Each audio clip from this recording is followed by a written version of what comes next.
The American people do not have to choose between safer schools and the Constitution, and neither does the United States Senate. The American people want their constitutional rights protected and their kids to be safe in school. They want both of those things at once. And that is just what the bill before the Senate will help accomplish.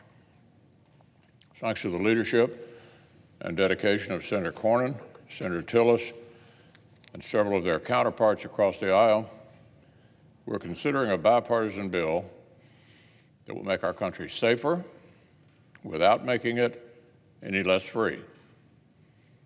This is the sweet spot, Madam President, making America safer, especially for kids in school, without making our country one bit less free.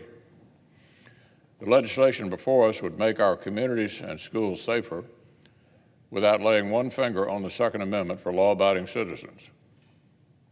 Its key provisions are hugely popular with the American people.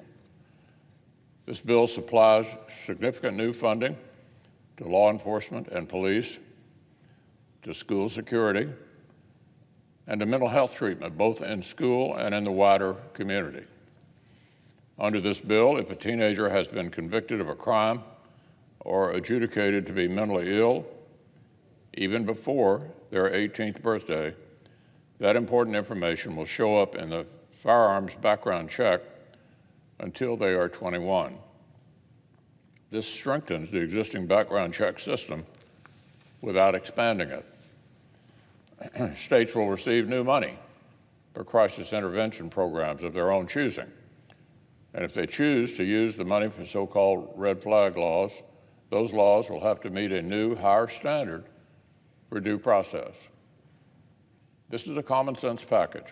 Its provisions are very, very popular.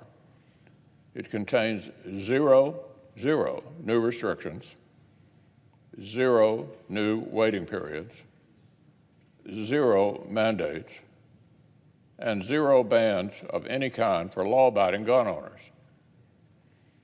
Police and law enforcement support the bill strongly. The Police Chiefs Association and the Fraternal Order of Police say this bipartisan measure is one that will save lives, according to the FOP and the Police Chiefs Association. The National Sheriff's Association calls it, quote, a bill that can actually save lives, that allows the states to craft their own unique answers to the questions raised by gun violence.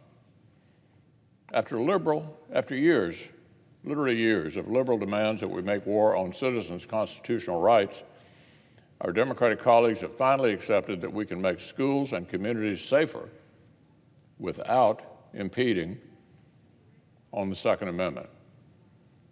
We can do more to protect innocent Americans, school kids especially, without eroding the Bill of Rights 1 inch. And that's just what the Senate will do when we pass this bill.